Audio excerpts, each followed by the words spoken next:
அனைவருக்கும் வணக்கம். இந்த வீடியோ யாருக்குன்னு பார்த்தீங்கன்னா, கிராம ஊராட்சி செயலாளருக்கு இன்டர்வியூக்காக ஷார்ட் லிஸ்ட் ஆகி 1:5ங்கிற மெத்தட்ல ஷார்ட் லிஸ்ட் ஆகி, அடுத்து இன்டர்வியூ எப்போ நடக்கும் அப்படின்னு வெயிட் பண்ணிட்டு இருக்கிறவங்களுக்காக இந்த வீடியோ வேற யாருக்கும் இந்த வீடியோ கிடையாது. வில்லேஜ் அசிஸ்டன்ட் சம்மந்தமாக கிடையாது. வேற ஜாப் சம்மந்தமாக கிடையாது.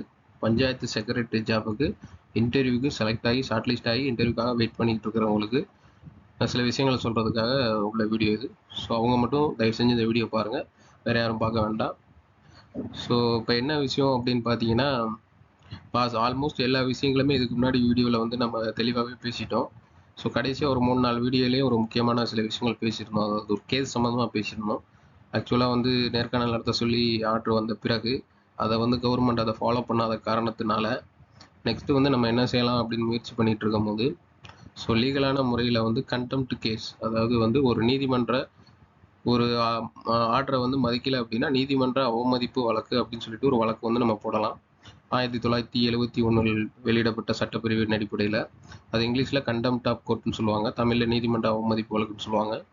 ஸோ அந்த வழக்கை நம்ம போட்டு இந்த வேலைக்கான இன்டர்வியூ நடத்த வைக்கணும்னு கவர்மெண்ட்டுக்கு ஒரு ப்ரெஷர் கொடுக்கறதுக்காக அதை முயற்சி பண்ணலாம்னு சொல்லிட்டு ஒரு முன்னெடுப்பு எடுக்கிறதுக்காக எல்லாரோட ஒத்துழைப்பும் தேவை.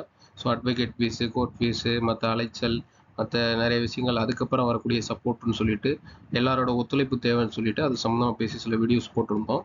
ஸோ அதோட தொடர்ச்சியாகவும் இந்த வீடியோவை நீங்கள் எடுத்துக்கலாம். ஸோ சில விஷயங்களையும் சொல்லணும்னு சொல்லிட்டு தான் இந்த வீடியோ மேக் பண்ணுறேன். ஸோ நம்ம ஒரு கம்யூனிட்டி பில்ட் பண்ணுறோம் இந்த பஞ்சாயத்து செக்ரட்டரி ஜாப்புக்கு இன்டர்வியூக்காக வெயிட் பண்ணிட்டு இருக்கிறவங்கள வச்சு. ஸோ கிட்டத்தட்ட அதில் ஒரு குறிப்பிட்ட ஒரு 65க்கும் மேற்பட்டவர்கள் இது வரைக்கும் ஜாயின் பண்ணியிருக்காங்க.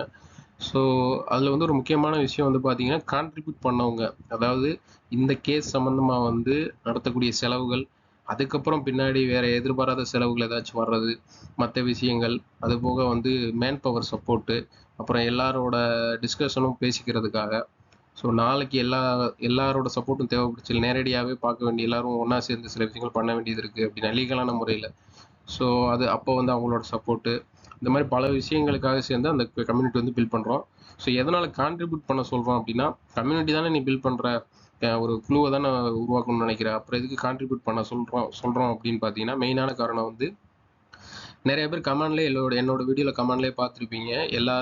எல்லாருக்குமே இன்டர்வியூ வர சொல்லி நடத்தினா நல்லாயிருக்கும், எல்லாரையுமே இன்டர்வியூ வர சொல்லி அதுலேருந்து செலக்ட் பண்ணால் நல்லாயிருக்கும்னு நிறைய பேர் சொல்கிறாங்க. ஸோ உண்மையான நிலவரம் என்னன்னா, எல்லாரையுமே இன்டர்வியூ கூப்பிட்டாங்க அப்படின்னா என்ன நடக்கும்னு எல்லாருக்கும் தெரியும். இதுக்கு முன்னாடி வீடியோலேயே நான் சொல்லிட்டேன். எல்லாரையும் இன்டர்வியூ கூப்பிட்டா கண்டிப்பாக நல்லா மார்க் எடுத்தவங்க, படித்தவங்க, திறமையானவங்க அதில் போகவே முடியாது. திறமையற்றவர்கள், கையில் நிறையா பணம் வைத்திருக்கக்கூடியவர்கள், அரசியல் பின்பலங்கள் உள்ளவர்கள் மட்டும்தான் அதில் போக முடியும். இந்த வேலையில் இது வரைக்குமாச்சும் பார்த்தீங்கன்னா 10th மார்க் மெரிட் பேசிஸ்னு இன்டர்வியூக்கு முன்னாடி வரைக்கும் நியாயமாக நடந்திருக்கு. ஆஃப்டர் இன்டர்வியூ அந்த 5 பேரில் ஒரு ஆள் எடுக்கிறது அது எப்படின்னு தெரியல. அது இன்னொரு பக்கம், அதை பற்றி இப்போ நம்ம பேச வேண்டாம். ஆனால் இன்டர்வியூ வரைக்குமே எல்லாரையுமே கூப்பிட்றாங்கிற மாதிரி சுச்சுவேஷன் வந்துச்சு அப்படின்னு பார்த்தீங்கன்னா, கண்டிப்பாக பணம் கொடுத்தவங்களும் அரசியல் பின்புலம் உள்ளவங்களும் மட்டும்தான் போக முடியுங்கிறது இந்த சொசைட்டியில் நிலவக்கூடிய கருத்து. அது கேட்குறவங்களுக்கும் தெரியும்.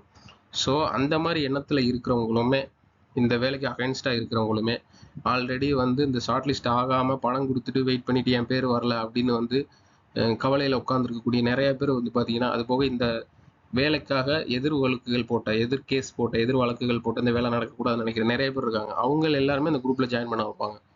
ஸோ அவங்க பார்த்தீங்கன்னா கான்ட்ரிபியூட் பண்ண மாட்டாங்க.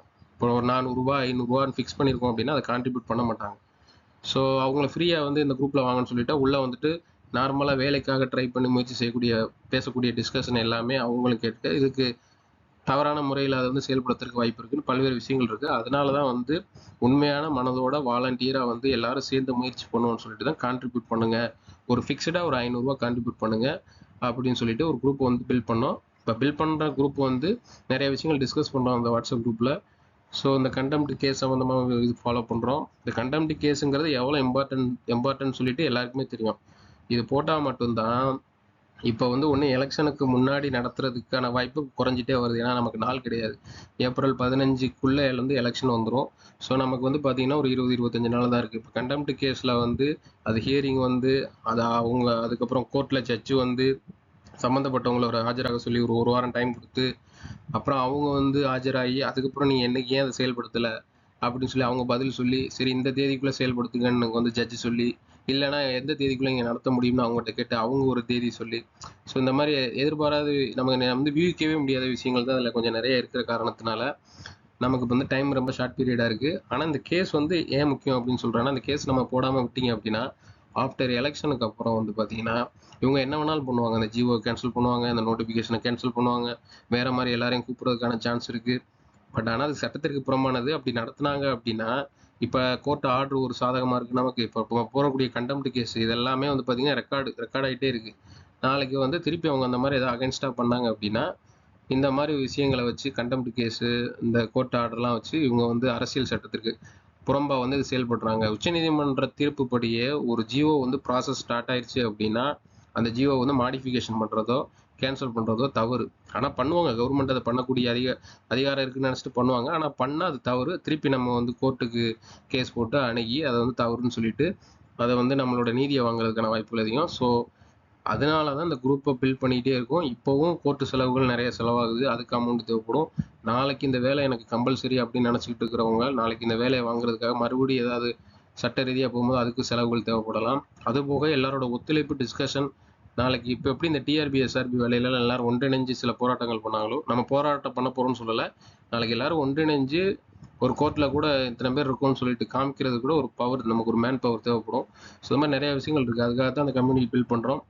ஸோ அதனால இன்னமுமே அதில் விருப்பப்படுறவங்க ஜாயின் பண்ண நினைக்கிறவங்க உங்களோட பங்களிப்பு டிஸ்கிரிப்ஷனில் வந்து வாட்ஸ்அப் லிங்க் கொடுத்துருக்கேன். அதில் வந்து சும்மா சும்மா வேடிக்கை பார்த்துட்டு தான் நிறைய பேர் போயிட்டே இருக்காங்க. இப்போ இந்த வீடியோவுமே பார்த்துட்டு சும்மா வந்துட்டு நிறைய பேர் போவாங்க. அப்படி இல்லாமல் உண்மையான பங்களிப்பு கொடுக்கணும் நானும் முயற்சி செய்கிறேன்னு நினச்சிங்க அப்படின்னா அந்த வாட்ஸ்அப் குரூப்போட லிங்க் கொடுத்துருக்கேன். அதில் வந்தீங்கன்னா சில இன்ட்ரடக்ஷன் கொடுத்துட்டு நீங்கள் வந்து உங்களோட கான்ட்ரிபியூஷனை கொடுத்தீங்கன்னா கான்ட்ரிபியூட் பண்ணவங்களோட குரூப்பில் வந்து அதை வந்து ஜாயின் பண்ணி விடுவோம். அதில் வந்து தான் முக்கியமான விஷயங்களெல்லாம் ஷேர் பண்ணுறது. யூடியூப்பில் வந்து நான் அதை ஷேர் பண்ணுற எல்லா விஷயங்களையுமே கொஞ்சம் குறைச்சிக்கிட்டேன். இப்போ வந்து எலெக்ஷனுக்கு முன்னாடி நடக்கிறதுக்கு வாய்ப்பு இல்லை அப்படிங்கிற மாதிரி நம்ம சொல்கிறோம். ஆனால் நடக்கிறதுக்கான வாய்ப்பு முழுமையாக இல்லைன்னு சொல்ல முடியாது. நடத்துறதுக்கு தான் முயற்சி பண்ணிக்கிட்டு இருக்கோம். ஒருவேளை எலெக்ஷன் நடந்து முடிஞ்சிருச்சு அதுக்கப்புறம் தான் நடக்கிற மாதிரி சூழ்நிலை வந்தாலுமே இவங்க இந்த ஜிஓவை கேன்சல் பண்ணாமலோ ஜிஓ மாடிஃபிகேஷன் பண்ணாமலோ இப்போ இருக்கிற செலெக்ஷன் ப்ராசஸில் அப்படியே அவங்க நடத்துறதுக்கான வாய்ப்பை உண்டு பண்ணுறதுக்காகத்தான் இப்போ இவ்வளோ போராட்டங்கள் பண்ணிகிட்டு இருக்கோம். நாளைக்கு எலெக்ஷன் முடிஞ்சாலும் அங்கிட்டு புது கட்சி வந்து பதவி ஏற்றதுக்கு அப்புறம் கண்டிப்பாக வந்து நடக்கும். இப்போ அவங்க செக்மேட் மாதிரி தான். டிலே வேணால் பண்ண முடியும், காலதாமதம் வேணால் பண்ண முடியும். ஆனால் இப்போ இருக்கிற செலெக்ஷன் ப்ராசஸ் எப்படி இருக்கோ அதே ப்ராசஸ் அப்படியே வச்சு திருப்பி அவங்க செஞ்சு தான் ஆகணும், பண்ணி தான் ஆகணும் அப்படிங்கிற ஒரு சூழலை உருவாக்குறதுக்காகத்தான் நாங்கள் இவ்வளோ முயற்சிகளும் பண்ணுறோம். இந்த இன்டர்வியூ நடக்கிற வரைக்கும் எங்களோட முயற்சிகளை வந்து நம்ம எல்லாரும் ஒன்றா சேர்ந்து பண்ணணும் தான் நான் இவ்வளோ முயற்சி பண்ணிகிட்டு இருக்கேன்.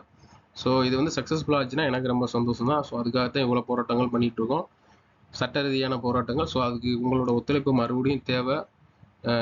நான் எதிர்பார்த்ததை காட்டிலும் ரொம்ப கம்மியான நபர்கள் தான் சேர்ந்துருக்காங்க. இன்னும் நபர்கள் அது சேரணும், எல்லாரோட சப்போர்ட்டும் தேவை.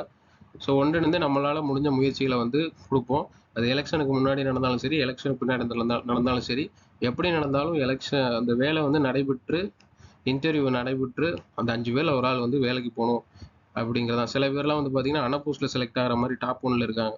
கீழே இருக்கிற 4 பேரோட மார்க் இன்டர்வியூ 15 மார்க் சேர்த்தாலுமே ஃபஸ்ட்டு இருக்கிறவங்க தான் போகணும். ஒரு சில கேட்டகரியிலலாம் இருக்கிறாங்க. ஸ்பெஷல் கேட்டகரியில் டிசபிள்டு பர்சனு, மாற்றுத்திறனாளி, விதவை, ஆதரவற்ற விதவை, முன்னாள் இராணுவத்தினர், இந்த மாதிரி ஒரு சில கேட்டகரியிலலாம் டாப்பில் இருக்கிறவங்க வந்து இன்டர்வியூ வச்சாலே எந்த ஒரு காம்படிஷனும் இல்லாமல் போயிடும். அந்த ரேஞ்சுக்கெலாம் இருக்காங்க. ஸோ அவங்களுக்குலாம் ரொம்ப யூஸ்ஃபுல்லாக இருக்கும். இந்த மாதிரிங்கிறதுலாம் நடக்கிறதுலாம் ரொம்ப ரேரு. ஸோ அதனால தான் கீழே லிங்க் கொடுத்துருக்கேன். அந்த லிங்க்ல வாங்க, உங்களோட கான்ட்ரிபியூஷனை கொடுங்க. உண்மையிலே வாலண்டியராக கான்ட்ரிபியூஷன் கொடுக்க மனசுள்ளவங்க மட்டும் வாங்க, சப்போர்ட் பண்ணுங்க. அந்த குரூப்பை இன்னமும் நம்ம பில்ட் பண்ணுவோம். எதனால் கான்ட்ரிபியூஷன் கொடுக்க சொல்கிறேன்னு சொல்லிட்டு இந்த வீடியோட ஆரம்பத்திலே சொல்லிட்டேன். ஸோ அப்போ தான் உண்மையான வாலண்டியர் உள்ளவங்களை நம்ம சேர்த்தா தான் எந்த பிரச்சனையும் இல்லாமல் நாளைக்கு வந்து எல்லா ஒரு சப்போர்ட்டும் நம்ம சேர்ந்து பண்ண முடியும். ஸோ எப்படியும் இந்த வேலை வந்து கன்ஃபார்மாக நடக்க வைப்போம். அது என்னைக்கு நடக்க போகுது, என்னைக்கு இன்டர்வியூ பண்ண போகிறாங்கிறது நம்ம எடுக்கிற முயற்சியை பொறுத்து தான் இருக்குது. ஆனால் கண்டிப்பாக அவங்க பண்ணி தான் ஆகணும், வழி கிடையாது. ஸோ அதான் நான் சொல்ல நினச்சேன். தேங்க்யூ.